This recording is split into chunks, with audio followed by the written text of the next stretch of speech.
Hey,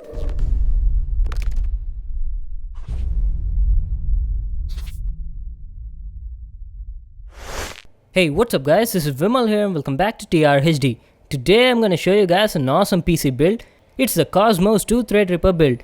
This was the most demanded PC build by you guys. I know I've kept you waiting for a long time, but finally we're building it today. I'm super excited for this video. I'll be showing you how to build this PC step by step, so I believe it will be very helpful and also interesting to all the PC builders out there. Before I begin, I want to thank Cooler Master and Asus for sending me all the components for making this PC build. These are the components I'll be using today. I'm going with the full AMD setup. Most of the components used in this build are high-end, so this is definitely an expensive PC build. Let's get started. To begin with, let me show you the components I'll be using. The case I'm using is a Cooler Master's Cosmos 2 25th Anniversary Edition. It's an Ultra Tower PC case. It's massive in size and looks beautiful. The build quality feels premium. It has dual curved handcrafted tempered glass panels on both the sides. It comes with lots of fans pre-installed which include both RGB and normal ones. I've actually made a special video on the Cosmos 2. I'll just leave a card to that above. You can check out that video to know more about this case. The processor I'll be using is the AMD's Ryzen Threadripper 1950X. Now this is a 16-core 32-thread CPU. It's a beast among processors. The Threadripper comes in this box packing. Let me just take it out and show you. It's a very powerful and expensive processor guys. Only the processor costs about 90,000 rupees. This is how the Threadripper looks like. It's almost double in size compared to regular processors. The base clock frequency is 3.4 GHz and the max boost clock frequency is 4 GHz. The graphics card I'll be using for this build is the Asus Strix Radeon Vega 64 OC edition. I bought this graphics card specially for the Threadripper build.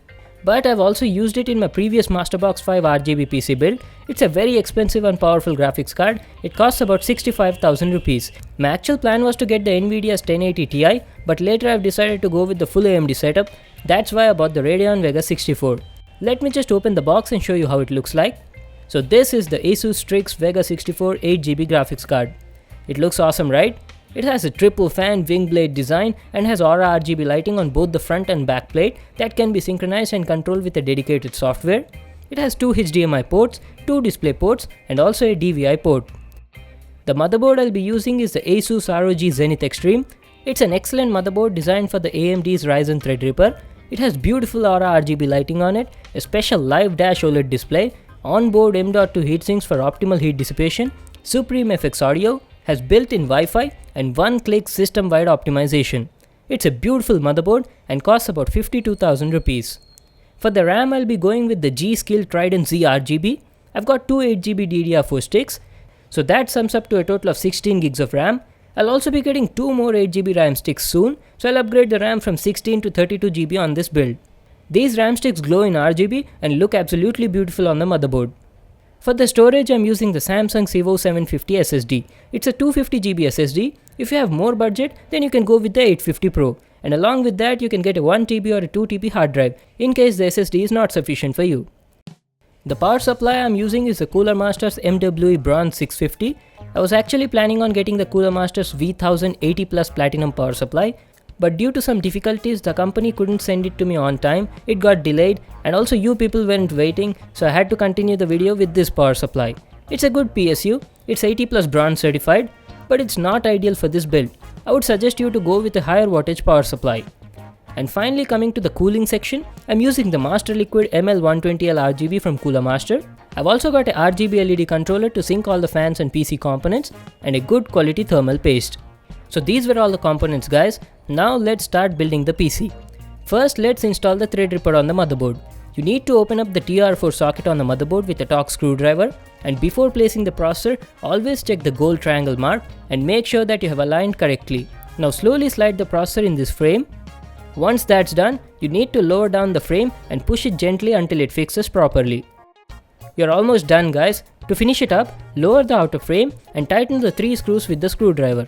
You need to follow the pattern 1, 2, 3. All the instructions are written on the socket itself. So that was a quick tutorial on the Threadripper installation. If you guys want a more detailed info, then check out the video in the card above. Now that the CPU installation is done, it's time to install the RAM sticks. There are 8 RAM slots on this motherboard, A, B, C, D, 1 to 2. We'll be installing these 2 8GB sticks in the A1 and B1 slots. Just open the levers and before placing them, check the notches and make sure you match them correctly. Just place them in there and push them until the lever locks itself. In the same way, install the second one. You can install up to 8 RAM sticks on the Zenith Extreme motherboard. So now that we've installed the processor and the RAM sticks, let's place the motherboard in the cabinet. The Cosmos 2 is very spacious, guys. You can easily place the components in it. Just take the motherboard and put it in the case gently. You need to align the motherboard so the fixing holes on the case match with the board. Now take some screws that you get with your PC case and start fixing the motherboard. There are almost 9 holes on this board. Fix the screws in a zigzag pattern and don't tighten them too much. After that's done, it's time to place the liquid cooler in the case. The cooler's radiator fixes over here and the dual chamber pump goes on top of the processor. Now let's fix the radiator to the case with the help of few screws. These fixing screws come with the cooler itself, so there's nothing to worry about that. Now before fixing the dual pump chamber on the processor, you need to apply thermal paste on top of the CPU. People apply thermal paste in different ways. I always apply a little bit of it at the center, but since the Threadripper is big in size, it's better to apply a little bit of more paste than how you do usually. After that, it's time to place the pump on top of it. Fixing it is very easy. This cooler comes with different types of brackets that are compatible with different kinds of sockets. We've got the TR4 socket here. The TR4 bracket comes with 4 screws. You just need to place it on the top and tighten up the screws. That's it, guys. The installation of the cooler is done. The final step you need to do is install the graphics card. You need to install the graphics card in the PCIe slot closest to your CPU. Just place the graphics card over there and push it gently. After placing it, fix the GPU to the metal bracket of the case with the help of few screws. We are almost done with building this PC. Now all that is left is to connect different cables from the components to the motherboard. First, let's start with the cooler. The cooler has 4 cables. Connect this 8-pin CPU power connector from the PSU here. The cooler's 2 fan cables go over here in the CPU fan and CPU optional sockets, and the remaining 2 cables go to the RGB LED controller. To power up the graphics card, you need to connect 2 8-pin connectors from the power supply to the GPU. You also need to connect this 24-pin connector from the power supply to the motherboard. Without this, the motherboard won't turn on. The front panel 3.5mm audio cable goes on the bottom left corner. The RGB LED controller should be connected here, and the USB 3.0 cable should be connected just beside that. The front control panel cables go over here at the bottom right corner of the motherboard, which include the power button, reset button, LEDs, and the fan controls. Let me show you the SSD. I fixed the SSD on this tray. The SSD should be connected to the motherboard with the help of a SATA cable. So that's pretty much it, guys. You've completely assembled your PC, and this is how it will look like. So we've successfully built the Cosmos 2 Threadripper PC. Just look at it, guys. The build looks so beautiful. I love the RGB components. The Cosmos 2 has 2 pre-installed RGB fans, and I've synchronized them with the cooler's fan using the RGB controller. The build is amazing, guys. Looks really gorgeous. Trust me, after using this PC, you just can't go back to a normal one. This is the ultimate beast I've ever built till now.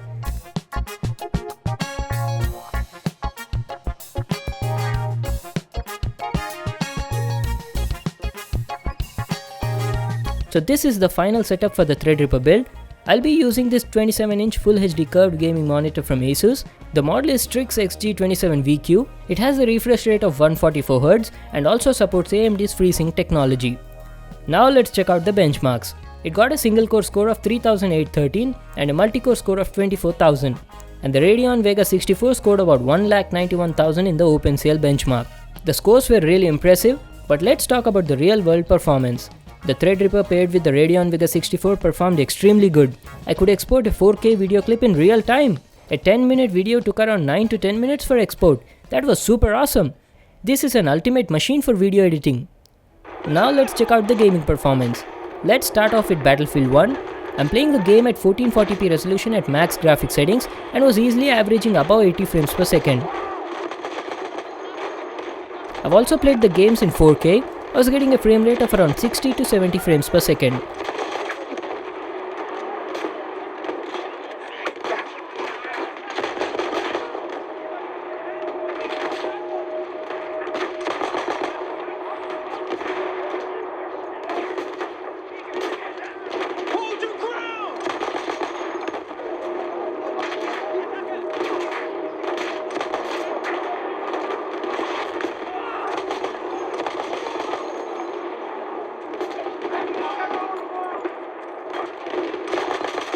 I've also played Just Cause 3 on the same settings, just check out the gameplay.